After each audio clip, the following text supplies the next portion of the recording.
नमस्कार दोस्तों, मैं आज फिर आपके सामने V4EDU चैनल यूट्यूब चैनल के माध्यम से जुड़ रहा हूं। कल हमने चर्चा की थी कि रीनीट क्यों नहीं होना चाहिए और क्यों नहीं होगा। अब मेरे कई बुद्धिजीवी दोस्त हैं जिन्होंने उल्टे सीधे कमेंट्स भी किए हैं। मैं उन कमेंट्स का बुरा नहीं मान रहा, क्योंकि ये लोकतंत्र है, एक यूट्यूब चैनल है, ये प्लेटफॉर्म है। तो उन्होंने इस पे कमेंट्स किए हैं कि भाई आपको क्या पता नीट क्या होती है, आप कुछ चंद पैसों के लिए ऐसा बोल रहे हैं जिससे आपकी टीआरपी बढ़ेगी, यूजर्स बढ़ेंगे। तो दोस्तों, ऐसा नहीं है। सत्य बात कहने से कभी हिचकना नहीं चाहिए, और बिना तथ्य के मैं ये बात बोल नहीं रहा हूं। भाई अब एक एक को तो मैं जवाब दे नहीं सकता इस माध्यम से कि भाई एक एक को जवाब दिया जाए। हालांकि 98% लोग ने मेरा सपोर्ट किया कि हाँ, रीनीट नहीं होनी चाहिए, नो रीनीट। कुछ थे जिन्होंने, बुद्धिजीवियों ने कमेंट्स किए हैं अलग अलग। अभद्र भाषा में भी एक दो लोगों ने उस पर कमेंट किया था, लेकिन मैं बुरा नहीं मान रहा, क्योंकि वो भी दुखी है कि भाई ये आदमी बोल रहा है रीनीट नहीं होना चाहिए, जबकि वो सोच रहे हैं रीनीट होना चाहिए।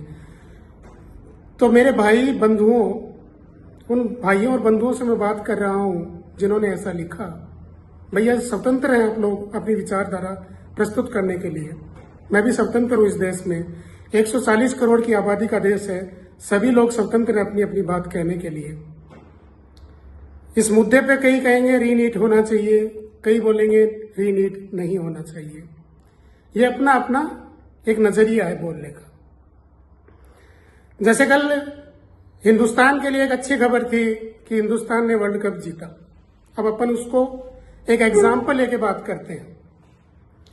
बुरा मत मानिए, एक एग्जाम्पल ले रहे हैं केवल, कि मान लीजिए उस मैच में हिंदुस्तान की हार होती। भगवान न करे कभी ऐसा हो, लेकिन एक मान रहे हैं हम केवल बात कि मान लीजिए हार हो गई, और उस मैच के दौरान कुछ अंपायर्स के गलत डिसीजन आने के कारण वो मैच इंडिया हार जाए।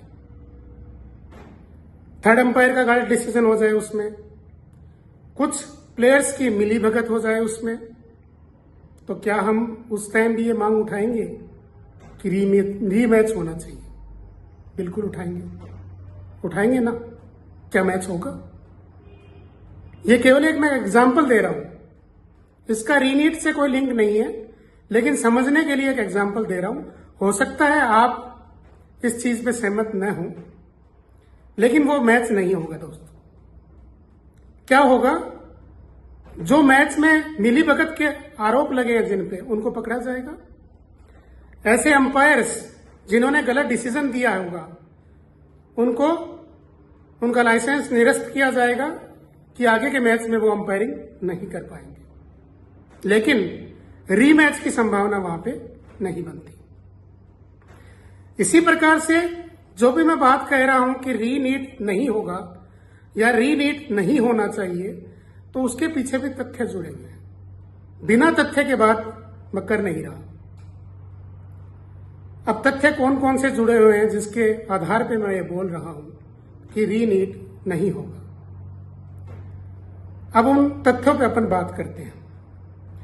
तो इसमें सबसे पहले आता है कि जो 7-8 जुलाई को फैसला आने वाला है सुप्रीम कोर्ट के द्वारा, उसमें सुप्रीम कोर्ट के द्वारा ये पूछा जाएगा कि भाई हाँ, आपने क्या क्या स्टेप लिए। तो जो मेजर इश्यू था नीट की एग्जाम में, वो इश्यू था ग्रेस मार्क्स का। भाई जो 1567 बच्चों को ग्रेस मार्क्स दिए गए थे, वो इश्यू मेजर था। अब ग्रेस मार्क्स हटा दिए गए हैं, उन 1567 बच्चों की री एग्जाम हो चुकी है, तो वो इश्यू सॉल्व हो चुका है। ठीक है। अब दूसरा पॉइंट ये है कि मैकेनिज्म स्ट्रॉन्ग करने के लिए ऐसी घटनाएं दोबारा न हो, इसके लिए एनटीए के चीफ को भी हटा दिया गया।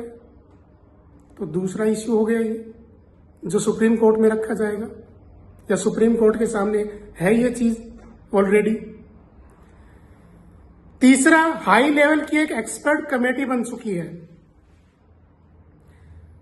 जो ये डिसाइड करेगी कि क्या मैकेनिज्म होना चाहिए एग्जाम्स का जिससे जो अब ये हुआ है ये दोबारा न हो। तो इसके लिए क्या है, एक एक्सपर्ट कमेटी का गठन हो चुका है जो ऐसे मैकेनिज्म देखेगी कि दोबारा ऐसी घटना नहीं हो, उसके लिए स्ट्रॉन्ग मैकेनिज्म बनाएगी। तो तीसरा पॉइंट ये है मेरे लिए, मेरे द्वारा आपके सामने, जिनसे मैं कह रहा हूं रीनीट नहीं होगा, नहीं होना चाहिए।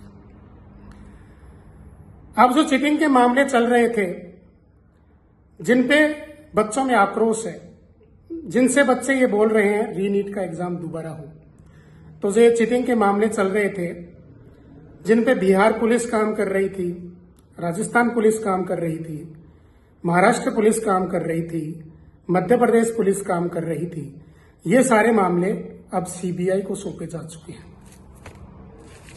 अब उन पे सीबीआई जांच करके अपनी रिपोर्ट प्रस्तुत करेगा। इसके बाद में 17 स्टूडेंट, इसके बाद का क्या पॉइंट है, 17 स्टूडेंट जो बिहार से थे उनको डिबार कर दिया गया है। 10 स्टूडेंट जो डमी के रूप में झालावाड़ मेडिकल कॉलेज के बैठे थे उनको गिरफ्तार कर लिया गया है। काम तो हो ही रहा है, काम तो सुचारू रूप से जारी है, लोग पकड़े जा रहे हैं। इसके बाद में अब मेन मुद्दा है, ये पॉलिटिकल मुद्दा बन चुका है नीट का। भाई जैसे राहुल गांधी जी ने कहा, जो अपोजिशन के लीडर हैं, उन्होंने कहा नीट पे चर्चा होनी चाहिए, अच्छी चर्चा होना चाहिए। राष्ट्रपति जी ने कहा, इसके बाद में शिक्षा मंत्री जी ने कहा। तो अब इसमें क्या है, पॉलिटिकल पार्टीज भी इन्वॉल्व हो चुकी हैं। तो इसमें पॉइंट निकल के ये आता है, यदि रीनीट होता है तो इसमें हार किसकी होगी? इसमें हार होगी प्रेजेंट सरकार की, और प्रेजेंट सरकार ऐसा नहीं चाहेगी कि उनकी हार, इसलिए रीनीट होने की संभावना मैं कम बता रहा हूं। इसके बाद में जो 1567 बच्चे का री एग्जाम हुआ था, उसमें से मात्र 813 बच्चे उपस्थित हुए। 95 से लेकर 98% बच्चों ने अपनी मेहनत से ये एग्जाम पास किया है, अपनी मेहनत से वो नंबर लाए हैं। और जो 5% या 2% हैं, ऐसा मेरा मानना है, हो सकता है आप इस पे एग्री न हो, ऐसे 5% या 2% हैं जिन्होंने नकल करके इतने नंबर प्राप्त किए हैं, तो उनको पकड़ा जा रहा है, उन पे जांचें चल रही हैं, सीबीआई अपनी जांच कर रही है। अब उनके पॉइंट ऑफ व्यू से जो 95 से 98% बच्चे हैं जिन्होंने दिन रात मेहनत की है, खून पसीना एक किया है, जिनके अभिभावक दिन रात उनके साथ लगे हुए हैं, तो उनके अकॉर्डिंग रीनीट नहीं होना चाहिए।